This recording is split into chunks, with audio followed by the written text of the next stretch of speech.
साहब कहते हैं कि जीवन में गुरु की बहुत बड़ी आवश्यकता है ना। गुरु हमारे पंथ में, सदगुरु कबीर साहब के पंथ में, कबीर पंथ में गुरु को सबसे बड़ा स्थान मिला और मिला है तो दिया है किसी ने, ऐसा नहीं। वो उसके अधिकारी हैं और वही ही है प्रथम और दूसरे नहीं, है ना। उसके बाद बाकी सबका नंबर आता है। उसमें और भी आ जाते हैं जो भी है, देवी देवता और वगैरह वगैरह वगैरह, लेकिन सबसे बड़े गुरु होते हैं, सबसे बड़े गुरु। सब शास्त्र में भी यही बात कही गई, गुरु से बड़ा कोई नहीं, है ना। सबसे बड़ा यदि कोई है तो गुरु। लेकिन हमें बताया जाता है भगवान है, भगवान है, भगवान है।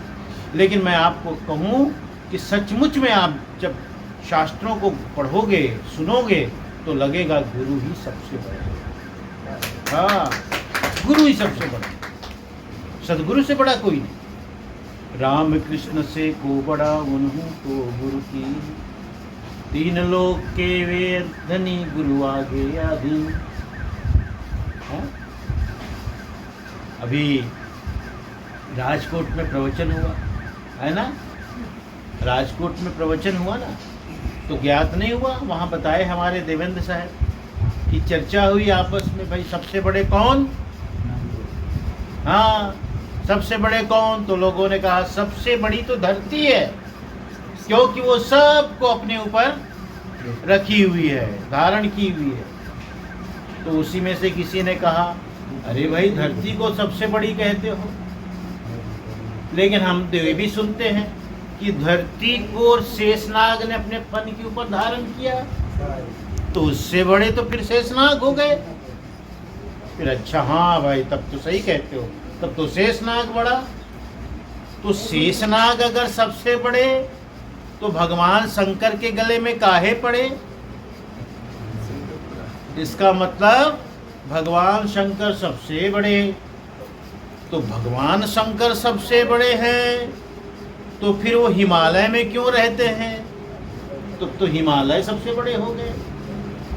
ऐसे करते करते बात सबसे अंत में बात ज्ञात होता है कि भगवान शंकर भी जिसको पूजते हैं, जिसकी उपासना करते हैं, जिसका सुमिरन ध्यान करते हैं, वो गुरु का करते हैं। हाँ, गुरु का करते हैं। तो ये सिद्ध हुआ कि सब गुरु के शरण में पड़े, क्योंकि भगवान शंकर हो, चाहे कृष्ण हो, चाहे राम हो, सब गुरु के अधीन हुए कि नहीं हुए। तो सबसे बड़े गुरु, सबसे बड़े कौन हो गए, फिर गुरु हो गए। भगवान शंकर ने भी कहा कि देखो पार्वती, मैं बड़ा नहीं हूँ, मैं बड़ा नहीं हूँ। अब हमारे हितेश भाई कल कह रहे थे, हम तो साहब महादेव की ही पूजा आराधना करते हैं, तो इनको देख लिया होगा पार्वती ने एक दिन, हैं। अब देखो ना, वो सूरत में हितेश भाई तुम्हारी पूजा कर रहे हैं, बड़ोदरा में फला बहन तुम्हारी पूजा कर रहे हैं, पूरी धरती में, पूरे पृथ्वी लोक में सब तुम्हारी उपासना और भक्ति करते हैं। ओम नमः शिवाय, हर हर महादेव, चारों तरफ उद्घोष है। तो एक बात बताओ, जब सब तुम्हारी उपासना करते हैं, तुम किसकी उपासना करते हो। पार्वती ने पूछा था। माता लोग, सुनने में थोड़ा अचरज लग रहा होगा, क्यों माता लोग, है ना। हाँ, और विलास बेन, तुम तो लक्ष्मण भाई की बेटी हो ना। हाँ, और वो माँ बहन, अरे ठीक, तुम्हारी बुआ है, लगा तो ऐसे ही होगा। लेकिन ये बात ना मैं नहीं कह रहा हूं। हाँ, भगवान शंकर ने पार्वती से कहा, अरे पार्वती, मैं बड़ा नहीं, मैं जिसकी उपासना पूजा करता हूँ, जिसका ध्यान धरता हूँ, मैं जिसको ध्यान धरता हूँ ऐसे बैठ करके, वो गुरु। और गुरु ज्ञान रूप होता है। गुरु क्या होता है, ज्ञान रूप होता है, इसलिए गुरु बड़े हैं। हाँ, उनके द्वारा कहे हुए श्लोक को बताऊं, उनकी बात को बताऊं आपको। क्या कहते हैं एक जगह, स्कंद पुराण का उदाहरण है ये। 18 पुराण है ना हमारे सनातन धर्म में, स्कंद पुराण का है ये उदाहरण। कहते हैं क्या, गुरु कृपा प्रसादेन, गुरु कृपा प्रसादेन ब्रह्मा विष्णु शिवादयः। उससे पहले एक और बात करें, गुरुरेको जगत सर्वम ब्रह्मा विष्णु शिवात्मकम गुरोः परतरम नास्ति तस्मात् संपूजयेत् गुरुं। ये भगवान शिव कह रहे हैं पार्वती। देखो पार्वती, गुरोः परतरम नास्ति, गुरुरेको जगत सर्वम, गुरु एक को, गुरुरेको एकमात्र गुरु, जगत सर्वम समस्त संसार में एकमात्र गुरु, गुरुरेको जगत सर्वम ब्रह्मा विष्णु शिवात्मकम, ब्रह्मा विष्णु शिव से भी बड़े एक कोई हैं इस जगत में तो गुरु है। गुरु परतरम नास्ति, परतर कहते हैं संस्कृत शब्द है श्रेष्ठ, गुरु से बढ़कर कोई नहीं है। गुरु परतरम नास्ति, न अस्ति नहीं है, इसलिए तस्मात् संपूजेत गुरु, इसलिए गुरु की पूजा और उपासना करनी चाहिए पार्वती। मैं भी करता हूं। अब बताओ, भगवान महाशिव तो देवाधिदेव है, महादेव है, देवताओं में सबसे बड़े हैं। वो खुद कहते हैं मेरे से बड़े हैं तो गुरु है, कहते हैं ना। फिर आगे और कहते हैं, गुरु कृपा प्रसादेन ब्रह्मा विष्णु शिवादयः सामर्थ्यम अभजन सर्वे सृष्टि स्थिति अंत कर्मणि। ये भी स्कंद पुराण का है। हाँ, कभी कोई पंडित जी ऐसे बोले कि कौन माँ कहाँ से सुन के आए हो, तुम गलत बात कहती हो, तो मेरा नंबर दे देना, बिल्कुल दे देना। उस पंडित कथाकार कोई भी होगा, मैं उसको बता दूंगा स्कंद पुराण में यहाँ पर ये श्लोक है, पढ़ लेना। हाँ ठीक है। गुरु कृपा प्रसादेन, कहते गुरु की कृपा के प्रसाद से ही ब्रह्मा विष्णु शिव सामर्थ्यम शक्ति को प्राप्त करते हैं। अभजन शक्ति को प्राप्त करते हैं। क्या क्या शक्ति प्राप्त करते हैं? सृष्टि ब्रह्मा, स्थिति विष्णु, अंतकर्मणि संहार करने में शिव। यानी मैं, ब्रह्मा और विष्णु, हम यदि अपनी अपनी शक्ति को प्राप्त करते हैं तो बिना गुरु की कृपा से नहीं प्राप्त करते पार्वती। अब बताओ, तो हम लोग, अब सोचो, हम लोग व्यवहारिक जीवन में यही तो अपनाते हैं ना, है ना। हम लोग क्या करते हैं कि एक छोटी दुकान वाले से हम सामान खरीदते हैं, पता चलता है वो बड़ी दुकान से लाता है, 2 पैसा सस्ता मिलता है, तो हम उस बड़ी दुकान में चले जाते हैं, भैया हमको भी 2 पैसा बचाना है। फिर वो पता चला वो बड़ी दुकान वाला भी और बड़ी दुकान से लाता है, सूरत से, तो चलो वहाँ से ले आते हैं। फिर उस बड़ी दुकान का पता चलता वो तो डीलर से खरीदता है, तो हम डीलर के पास चले जाते हैं। डीलर भी कहता है मैं भी बड़ा नहीं हूँ, मेरे से बड़ा मैन्युफैक्चरर है जो बनाता है। ये है ना, इसलिए हम यही करते हैं ना। हम डॉक्टर खोजते हैं, कौन डॉक्टर? छोटा डॉक्टर। लेकिन वो छोटा डॉक्टर भी कभी कभी पूछने के लिए बड़े डॉक्टर के पास जाता है, तो वहाँ चलो, इलाज ही कराना है तो वहाँ चलते हैं। फिर पता चलता उससे भी बड़ा डॉक्टर है तो और चले जाते हैं, क्योंकि हमारा उद्देश्य क्या होता है? स्वास्थ्य को प्राप्त करना, रोग मुक्त होना। तो हम बड़े से बड़े डॉक्टर की तलाश करते हैं। ऐसे ही जीवन में छोटे छोटे व्यवहार में हम देखते हैं, हम मूल तक जाते हैं, है ना। गंगा सागर में मिल जाती है तो हम गंगोत्री पहुंच जाते हैं। चलो जहाँ गंगा निकलती है वहाँ पहुँच जाते हैं ना। गंगोत्री हम भी गए थे दर्शन करने, जहाँ से गंगा निकलती, तो हम मूल में जाते हैं। ऐसे ही जब सब की उपासना के स्रोत, आश्रय गुरु हैं, तो हम लोग कहते हैं भाई सीधे गुरु से ही जुड़ो ना, फिर इधर उधर क्या है जुड़ने का, और क्या। जब गुरु सब पे कृपा बरसाते हैं तो हम भी गुरु से ही जुड़े। हाँ, इसलिए कबीर पंथ में गुरु की इतनी बड़ी बात। फिर गोस्वामी जी ने एक जगह कहा है रामचरितमानस में, गुरु बिना भव निधि तरह न कोई, ज्यों विरंचि शंकर सम होई। मैंने तो नहीं लिखा ना, ये तेज बोलो, कह रहे हैं ना, गोस्वामी जी कहते हैं गुरु के बिना कोई भवनिधि संसार को पार नहीं कर सकता। हाँ, चाहे वो ब्रह्मा विष्णु महेश ही क्यों ना हो। तो ब्रह्मा विष्णु महेश का नाम लेने का मतलब है कि ब्रह्मा विष्णु महेश को भी मुक्ति चाहिए तो गुरु की शरण में आना पड़ेगा। बात तो क्लियर हो रही, नहीं स्पष्ट हो रही। और दूसरी एक बात और समझ में आती है कि ब्रह्मा विष्णु महेश भी बंधन में हैं, और उन्हें भी बंधन से मुक्त होना है तो गुरु की शरण में। तो आप बताओ, जो बंधन में हो, कर्मों के बंधन में हो, वो हमें कैसे छुड़ाएंगे? तो हमें तो बंधन से मुक्त वही करेंगे जो निर्बंध होंगे, जो बंधन से रहित होंगे, है ना भाई? हम लोगों को सब कोई मान दे आकर, चोर कोई भी हिलना नहीं, हमें यहाँ से सब माल ले जाना है, लक्ष्मण भाई के घर से बांध दिया, क्या कर लेंगे? तुम कहो, मैं कहूँ भाई छुड़ाओ, अरे भाई मेरा भी बंधा है, मेरा भी तो बंधा है। इसी बीच में कोई तीसरा आ गया जो निर्बंध होगा, वही हम सबको छुड़ा सकता है। तो गुरु का मतलब है निर्बंध, जो बंधन से रहित है।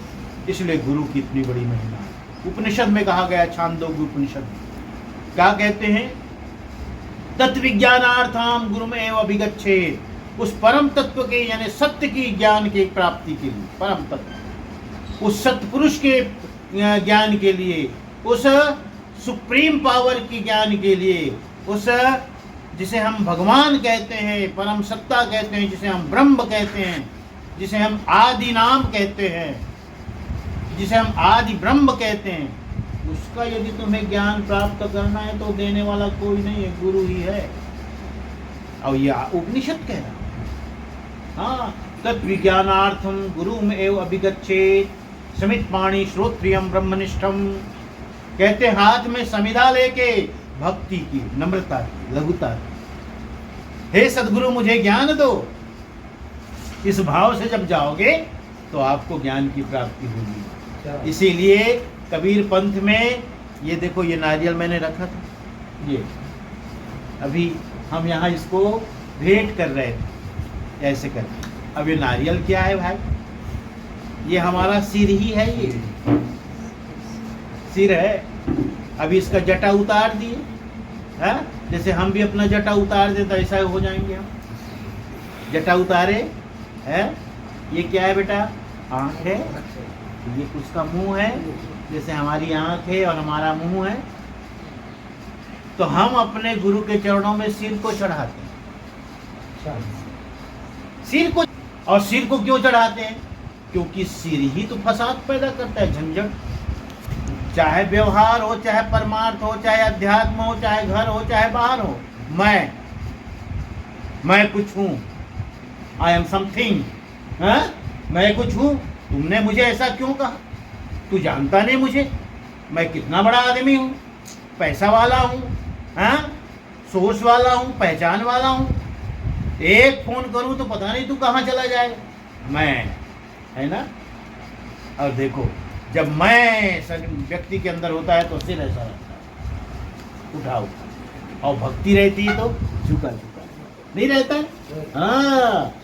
हाँ, लक्ष्मण भाई ने जब हमें यहाँ आमंत्रित किया तो कहा, साहेब मेरे घर में पधारो। ये भक्ति सिर में, और मैं सिर उठ गया। तो इसी सिर को तो सदगुरु के चरणों में चढ़ाना है, जो हमारे ज्ञान के लिए बाधा है, हमारी मुक्ति के लिए बाधा है। मैं कर्तापन। भक्ति का मतलब है अपने से बड़े किसी को मानना। अहंकार का मतलब है कोई नहीं, मैं ही हूं। हिरण्यकश्यपु कहता था ना, मैं ही मैं हूं। अरे प्रहलाद तो किसकी पूजा करता है? कौन? विष्णु। विष्णु से भी बड़ा मैं आ गया ना, मैं संहार हो गया ना मैं का। हाँ, अभिमान का ऐसे ही नाश होता है। रावण भी कहता था मैं ही मैं। हाँ, कंस भी कहता था मैं ही मैं। ठीक है, तो ये मैं जो है, मैं का अर्थ होता है कि मेरे से बड़ा कोई नहीं, जो भी हूँ मैं ही हूँ। भक्ति का मतलब है मैं कुछ भी नहीं, सब तुम करने वाले हो। हाँ, तुम ही करने वाले हो, तुम ही दिखाने वाले हो, तुम ही हमारा पोषण करने वाले हो, मैं तो कुछ भी नहीं, मैं क्या कर सकता हूँ। आपने राजकोट के लिए दान किया होगा, हम कहे भाई बहुत बड़ा दान किया लक्ष्मण भाई आपने, तो कहोगे नहीं साहब मैं क्या करने वाला, कराने वाला तो वो है। ये है भक्ति, है ना। और मैं ही किया, मेरा नाम क्यों नहीं लिया गया, मेरी जयकार क्यों नहीं हुई, यही अहंकार। तो ज्ञान के रास्ते में, मार्ग में मैं है वो सबसे बड़ी बाधा है। तो हमारे यहाँ इसको कहते हैं भाई इसको अपने चढ़ा दो गुरु में, गुरु के चरणों। और बार बार चढ़ाना पड़ता है क्योंकि मैं बार बार पैदा होता है। हाँ, मैं एक ही बार में खत्म हो जाता है ऐसा नहीं है। ये कुछ कुछ घास नहीं होती जिसे काटते जाओ तब भी होते रहता है, होते रहता है, होते रहता है। ऐसी ये घास है मैं की, ये काटते रहो फिर भी हो जाता है। तो काटने के बाद कुछ दिन तक ठीक रहता है, फिर गुरु आए तो फिर हो गया तो फिर चढ़ा दो, फिर चढ़ा दो, फिर चढ़ा दो। है, इसीलिए हम नारियल भेंट करते हैं, गुरु को अपने सिर को चढ़ाते हैं। अब इसमें हम क्या करते हैं, पहले पान रखते हैं ऐसे, है ना। पान की देखो ये सीधा है, ये उल्टा है ना। तो अब इसको कैसे रखना है, ऐसे रखना है, ये सिर के, ये हो गया। इसको ऐसे भी नहीं रखना है, ऐसे भी नहीं रखना है, ऐसे भी नहीं रखना है ना, ऐसे भी नहीं, एकदम सीधा है, ये रखना। उसके बाद इसमें एक सुपारी भी रखते हैं, है ना। नहीं है कोई बात नहीं, सुपारी फूल रख लिए और थोड़े पैसे रख लिए, है ना। कहते पत्रम पुष्पम फलम तोयम। हाँ, पत्र पुष्प फल कुछ भी हो, गुरु के पास जाओ तो खाली हाथ नहीं जाना चाहिए, कुछ न कुछ गुरु को चढ़ाना चाहिए, है ना। तो ये कुछ न कुछ भेंट हम करते हैं, ये द्रव्य के रूप में। यहाँ पे सुपारी रखते हैं, फिर सबसे पहले सिर में चढ़ाते हैं। हे सद्गुरु,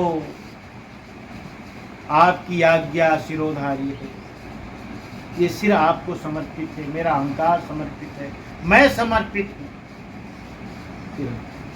कानों में, हे सद्गुरु, बहुत सुना दुनिया की बातें, संसार की बातें बहुत सुनी मैंने, जीवन में कोई बदलाव नहीं आया, जीवन में शांति नहीं आई, जीवन में सुख नहीं आया। बस अब बेकार की बातें नहीं सुनूंगा, अब तो सिर्फ आप और आपकी ही बात सुनूंगा, आपकी आज्ञा सुनूंगा, आपका आदेश सुनूंगा, आपका उपदेश सुनूंगा, आपकी डांट फटकार सुनूंगा, है ना। आप जो कहोगे मैं वो सुनूंगा, अब और कुछ नहीं सुनता।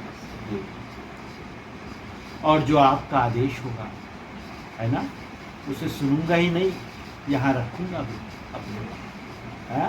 हाँ, नहीं तो सुन करके इधर से निकाल देना, ऐसा भी होता है। नहीं, इधर सुनूंगा तो उसे निकालूंगा नहीं, इधर का इधर और इधर का इधर, उसे हृदय में धारण करूंगा, सत्य मानकर। आप सद्गुरु जो कह रहे हैं सत्य ही कह रहे हैं। इसलिए कहते हैं गुरु की आज्ञा पर, गुरु के आदेश पर, गुरु के उपदेश पर कभी सवाल नहीं करना चाहिए, क्योंकि गुरु परम हितैषी है। गुरु सबसे बड़ा हितैषी है, हित चाहने वाला है तो गुरु है। और गुरु जो क्या है, गुरु जो होता है वो मात्र मनुष्य के बीच गुरु होता है। माता पिता तो जीव जंतुओं में भी होता है। जो जन्म दे वो माँ हो गई, जो जन्म दे वो पिता हो गया, नहीं होता। पक्षी में, पशु में, सब में, है ना। कभी कभी आप नहीं बताते, गौशाला में चले जाते, ये उसकी माँ है साहेब, ये उसकी बेटी है, ये उसकी मौसी है, नहीं बताते हो? हैं? बताते हो ना। एक गाय हो जाए तो कितनी गाय हो जाती वहाँ पर, लेकिन वो सबसे बड़ी है तो वो कहते ये माँ है, इसी से सब हुए हैं। बाकी ये उसकी बहन है, ये उसकी मौसी है, ये उसका वो है। कोई बताते हो कि इसमें कोई गुरु भी है? नहीं, क्योंकि गाय बैल भैंस में कोई गुरु नहीं हो सकता, गधे घोड़े में कोई गुरु नहीं होता। ये तो प्राप्त है सिर्फ मनुष्य को, ये सौभाग्य। हाँ, इसीलिए गुरु की शरण में आने के लिए हम ये नारियल भेंट करते हैं अपने गुरु को। अभी आपको बताया गया है ना, इसका ध्यान रखना। जब गुरु आवे तो इस तरह नारियल भेंट किया जाता है। गुरु आवे तो बड़े प्रेम पूर्वक चरण पखारे जाते हैं। हाँ, चरण पखारने के भी नियम है, ऐसा नहीं है। गोड़ धोने का मतलब गोड़ धोना नहीं है। हाँ, ये कोई धोने वाली बात नहीं, इसमें भाव होना चाहिए। जब भी कोई कर्म को आप भाव भक्ति से करते हो तो विशिष्ट बन जाता है। सामान्य कर्म से विशिष्ट हो गया, भाव से करो, और सामान्य ढंग से करो तो कोई भी हो, है ना। किसी बच्चे को हम प्यार से छूते हैं, भाव है, प्रेम है ना, तो उसको सिर को सहलाते हैं, तो बच्चा भी समझता है, जानवर भी समझता है। किसी जानवर को आप प्रेम से सहलाओ, है ना, और किसी को डांट के, किसी को आंख दिखा के, भाव के साथ। जब गुरु जी आवे तो ये थाली रखो नीचे, और थाली रख करके एक जने हो, जैसे संगीता तुम पत्नी ना, दीपक संगीता है ना, तो दीपक भाई ऐसे लोटा में पानी रख ले। ऐसे भी लोटा नहीं पकड़ा जा सकता है, लेकिन जब भाव से पकड़ोगे तो आपका सब पोज बदल जाएगा, आपका ढंग बदल जाएगा। फिर आप ऐसे लोटा नहीं पकड़ोगे, फिर एक हाथ से नहीं पकड़ोगे, आप ऐसे करो, है ना। जब आप प्रसाद लेने जाते हो तो ऐसा क्यों करते, है ना, करते हैं ना। हम लोग किसी भी चीज़ को आरती करते तो दोनों हाथ से, चाहे तो एक हाथ से भी कर सकते हैं, फिर भी हम दोनों हाथ से प्रसाद लेते हैं, दोनों हाथ से। ये भाव है, ये भक्ति है, कृत्य है। तो जब हम चरण धोवे तो ये देखो, ये लोटा ऊपर रखा हुआ है ऐसे, ये ना ऊपर मुख, अब उसको ऐसे प्रेम से। हाँ, और वहाँ जब संगीता बेन धो रही है और दीपक भाई धुला रहे हैं, तो हाथ को भी कैसे रखना है, ये दो हाथ, है ना, तो ये हाथ ऐसे नीचे, बायां हाथ हमेशा नीचे, और बायां, ये गंदा नहीं है पैर, ये तो भाव की व्यक्ति है, सिर्फ एक चरण पखारना है ना। अब गंदा ही हो जाता है तब तो उसकी अलग प्रक्रिया है। फिर हम तो कहते हैं नहीं हम पहले अम्बा भाई पहले हम बाहर धो के आते हैं, जरा हम गंदे कहीं गए थे, धूल धक्कड़ हो गई, ये सब पहले वहाँ से धो के आते, ठीक से, है ना। तो ये भाव, अभी हम गए थे बांसवाड़ा राजस्थान में, तो वहाँ तो लोग ऐसे फूल से करते हैं, ये है ना फूल, कि साहब को चोट ना लगे मेरे हाथ से। हाँ, वो भी भाव है, साहब मेरे को भी, मेरे पैर है ना, वो उसको ऐसा ना लगे, घायल हो जाए, होना कुछ नहीं है, लेकिन फिर भी ऐसे, है ना, भाव है। जब भी तुम भाव से जुड़ोगे ना, आपका कृत्य अलग हो जाए, आपका ढंग अलग हो जाए, है ना। तो ऐसे चरण पखारना चाहिए। इसलिए चरण पखारने को हमने कहा शांति से बैठो, बढ़िया से बैठो, अब भी अपने भी धो, सब परिवार को धो। ये छोटे छोटे बच्चों को कहो चलो आ जाओ बेटा, सीखेंगे कैसे, यही तो संस्कार है, इसी का नाम तो संस्कार है। छोटे बच्चे भी सीखेंगे, कहेंगे पापा ये क्या है, बेटा बड़े होगे ना तो समझ जाओगे, या बड़े होगे तो कभी नरसिंह साहब आएंगे तो पूछ लेना, बता देंगे, धर्माधिकारी साहब से पूछ लेना, बता देंगे। बच्चों को बहुत सी चीज़ों को हम रटा देते हैं, है ना, बाद में उसका अर्थ समझ में आता है। गुरुजी से कोई गणित का फार्मूला जानना है तो गुरुजी पहले रटा देते हैं कि आपको ब्याज कैसे निकालना है, तो ब्याज का सूत्र बता दिए, फार्मूला तत्काल में। बाद में बच्चे उसको समझ लेते हैं, फार्मूला कैसे बना, इसका क्या अर्थ है, वो बाद में समझते हैं। ऐसे ही छोटे बच्चों को बताना पड़ता है, और बताएंगे तो बाद में समझेंगे। ओ, नारियल भेंट का ये मतलब है, 3 बार बंदगी करते हैं हमारे कबीर पंथ में, है ना। अभी सबसे कहा गया कि बंदगी करो, 3 बार बंदगी करते, तो ऐसे करते हैं, ये सभी उंगलियां ऐसे मोड़ जोड़ लेते हैं, अंगूठे अंदर कर देते हैं।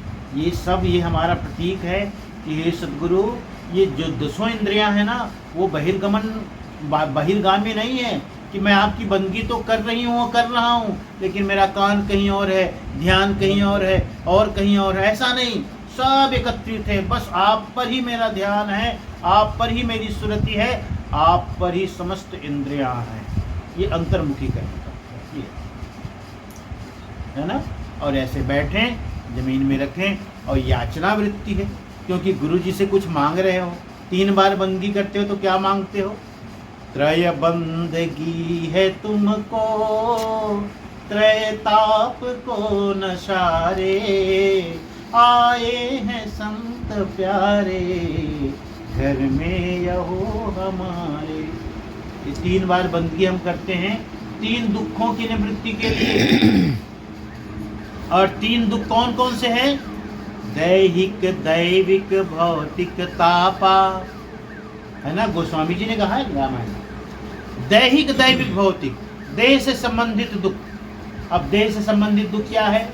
बुखार है, सर्दी है, खांसी है, और जो भी बीमारी है चलिए है ना।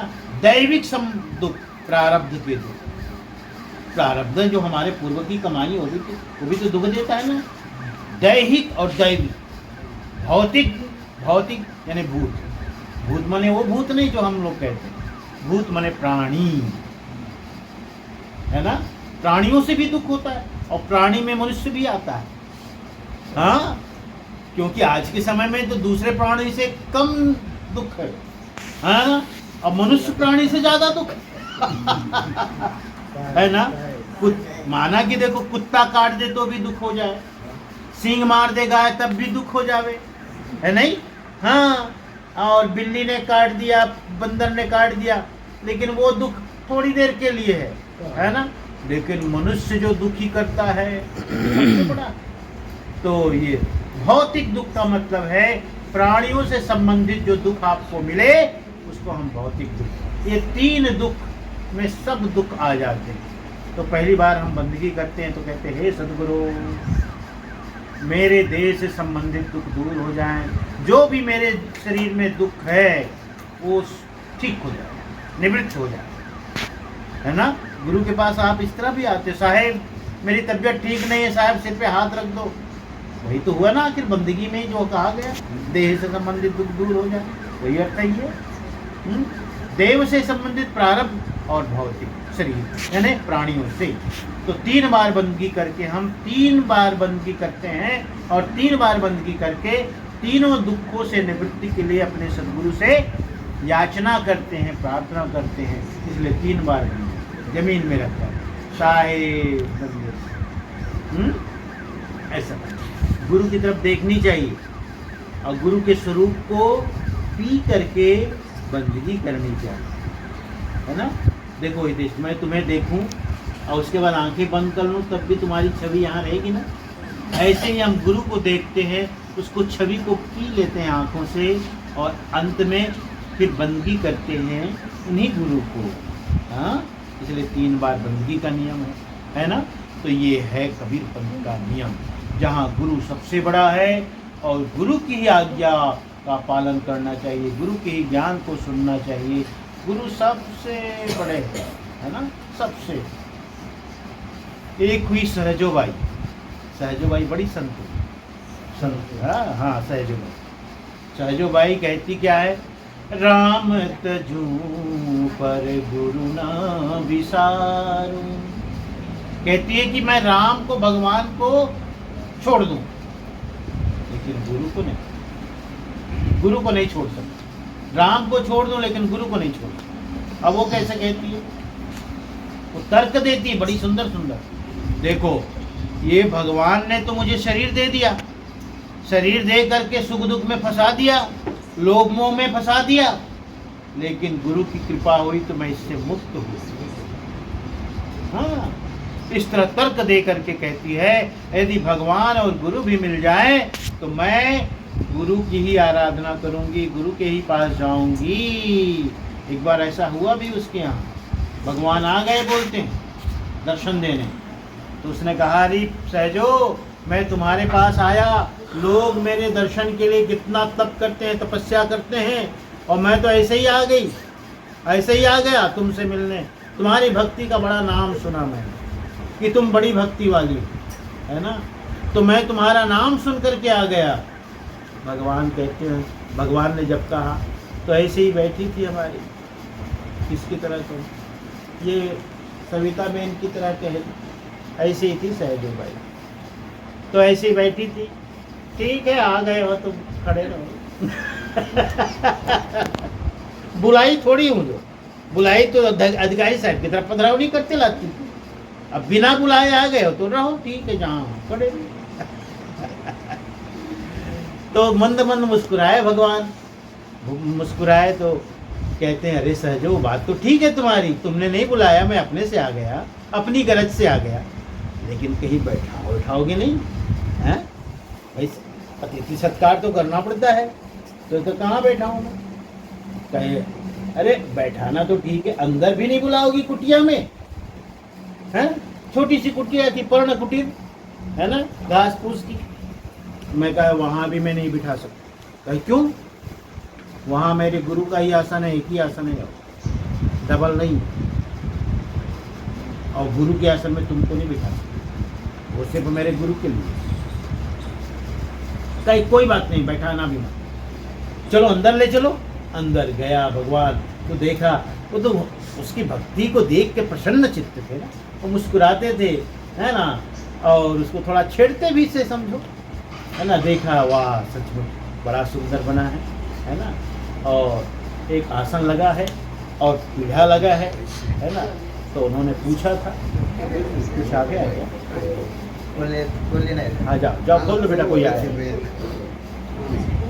ठीक है। अच्छा ध्यान दो इधर, 2-5 मिनट और। तो सहजो बाई अंदर ले गई। अंदर ले जाने के बाद देखा भगवान ने, थोड़े मुस्कुराते भी रहे। उसने कहा अच्छा ठीक है, बढ़िया है सहजो भाई, तुम्हारी भक्ति बहुत श्रेष्ठ है, बहुत अच्छी हो तुमसे मिल करके बहुत खुशी हुई। अब मुझे जाना है, लेकिन जाने से पहले सोचता हूँ तुम्हें कुछ दे दूँ, आया ही हूँ तो। यूँ तो मुझे पाने के लिए लोग कितना तप करते हैं और वरदान मांगते हैं, तुम नहीं मांगोगी कुछ? तुम्हें कोई ज़रूरत नहीं है, कुछ नहीं चाहिए तुमको? तो सहजो बाई कहती मुझे कुछ नहीं चाहिए, मेरे गुरु का दिया मेरे पास सब कुछ, मेरे गुरु का दिया मेरे पास सब कुछ है, मुझे कुछ नहीं चाहिए। ओहो, फिर भी देख ले, कुछ याद कर ले, कोई कमी हो पूरा कर दूं? क्या नहीं, मुझे कुछ नहीं चाहिए। फिर भी जिद किए भगवान, नहीं नहीं कुछ करो, मैं आया हूं तो कुछ ना कुछ मुझे करना है, तभी संतोष होगा। अच्छा चलो कुछ सेवा ही बता दो, मैं क्या करूं?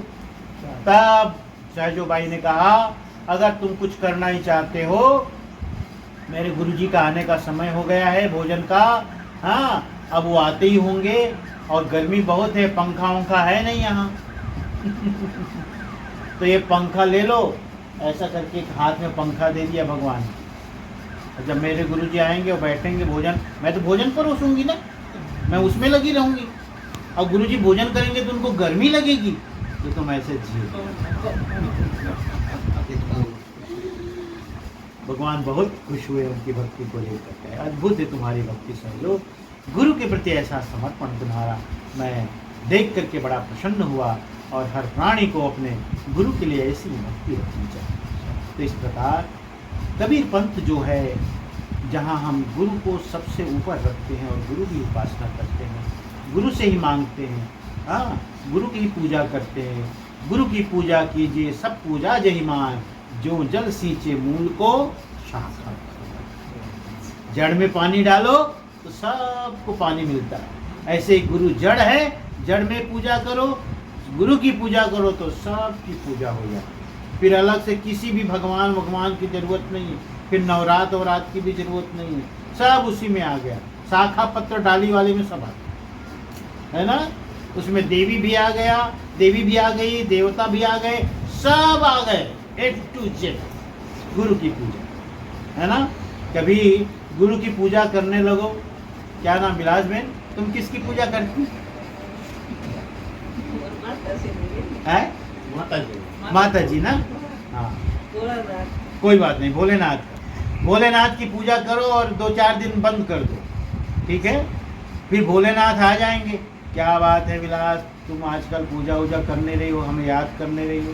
क्योंकि जिनको याद करो ना तो उनको पता चल जाता है, तो उनको पता चल जाएगा आजकल तुम याद नहीं कर रही हो, है ना। तो तुम यदि कह दो कि भगवान मैं आजकल अब गुरु की पूजा करती हूँ, अच्छा मुझे छोड़ दिया, हाँ हाँ मैंने छोड़ दिया आपको, गुरु की पूजा करने लगी हूँ, तो भगवान कहेंगे कोई बात नहीं विलास, तुम गुरु की पूजा करती हो, मैं भी उसी की पूजा करता हूँ, मैं भी उसी की करता हूँ, है ना। इसलिए कोई नहीं, उसकी पूजा में मेरी पूजा भी आ जाती है, उसकी पूजा में मेरी भी पूजा आ गई, सबकी पूजा आ गई, है ना।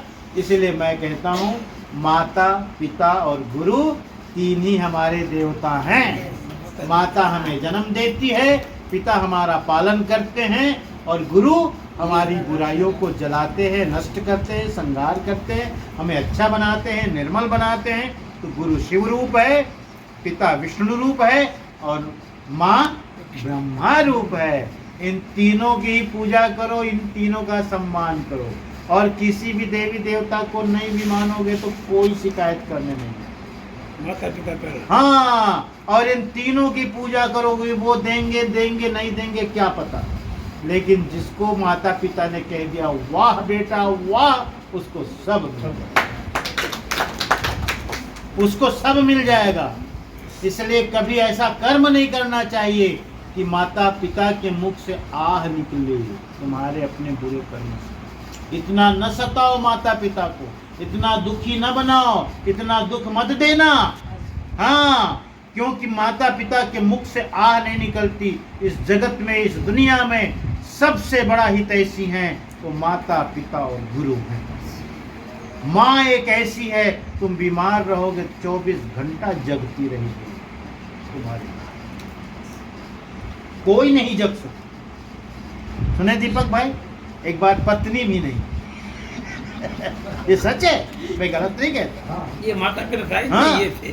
एक बात पत्नी भी नहीं जग सकती है। माना कि पत्नी भी बहुत प्रेम रखती है और वो आपके लिए वो बलिदान देती है, लेकिन उससे भी श्रेष्ठ माँ। हाँ, जब तक जीवे माता रो। हाँ, अगर कोई पुत्र चला गया इस दुनिया से तो जीवन भर अपने पुत्र को याद कर करके मारो। हाँ, हम छोटे थे तो हम जानते हैं कि हम बीमार पड़ गए एक बार 15 दिन, बहुत बुखार रहता, एक मियादी बुखार होता है ना, टाइफाइड जिसको कहते हैं, मियादी। हम भी देखते थे हमारी माँ आए बस जगती रहती थी। हाँ, कि मेरा बेटा। हाँ, जब हम तो 13 साल से संती हो गए, उससे पहले की बात। हाँ हाँ, देखो माँ है, ये देखो ये तुम्हारा मुंबई दिल्ली हाईवे है ना, यहाँ भी बगल में घर हो तो माँ सो जाएगी, उसको गाड़ी मोटर की आवाज़ डिस्टर्ब नहीं करेगी। लेकिन छोटा बच्चा जरा सा फुनमुनाया, फुसफुसाया, उसकी नींद टूट जाती। कारण क्या है? क्योंकि उसकी सुरती वहाँ से जुड़ी हुई है, सो रही लेकिन फिर भी सुरती जुड़ी हुई। यही भक्ति सदगुरु ने कही है, सुरती सदगुरु से ऐसी ही जुड़ी रहे तुम्हारी, जैसे माँ की बच्चे से जुड़ी रहे, जैसे पनिहारन की गागर से जुड़ी रहे। देखा कभी पनिहारन को? हंसती ठिठोली मजाक करती जाती है, सिर में घड़ा है, एक घड़ा यहाँ भी रख लिया, पकड़ा नहीं है, लेकिन सिर से घड़ा नहीं गिरता है, क्योंकि सुरती से पकड़ रखा है उसे, है ना। हाँ, ऐसी माँ है जिसकी सुरती अपने पुत्र के लिए, संतान के लिए निरंतर लगी रहती है। इसलिए माँ सबसे बड़ी देवता, मातु परम दैवतम का शास्त्र। मातृदेव। हाँ, मातृदेवो भव, पितृदेवो भव, आचार्य देवो भव। है, इसलिए भाई माता पिता की खूब ख्याल रखना। और एक बात और भी, माता पिता का आज आप ख्याल रखोगे, पिता तो बनी गए होंगे, ये तुम्हारे पीछे है ना। हाँ, आज तुम ख्याल रखोगे, कल ये तुम्हारा ख्याल रखोगे, बस लेना का देना। आज यदि तुमने नहीं किया तो वहीं से डिस्टर्ब हो जाएगा, फिर तुम उम्मीद मत रखो। इसलिए हम हर बहू को कहते हैं अच्छी सास बनना है, अच्छी बहू बन के दिखाओ। अच्छी माँ बनना है, अच्छी बेटी बन के दिखाओ। अच्छा पिता बनना है, अच्छा बेटा बन के दिखाओ। आओगे अच्छे दादा बनोगे, है ना? हाँ। तो बहुत अच्छा, आप सबसे मिलकर के बहुत खुशी हुई। हमारे लक्ष्मण भाई का बड़ा भाव था कि शायद मेरे क्या बोले थे, फार्म हाउस है ना, फार्म हाउस में आइए वाड़ी आओ हम। और वाड़ी भी है ना, वाड़ी में आइए, कुछ सत्संग सुनिए, सुनाइए। हमने भी कहा हमको तो ऐसी जगह अच्छी लगती है, प्राकृतिक जगह है ना। हाँ, यहाँ की आबो हवा एकदम शुद्ध है, शुद्ध है ना।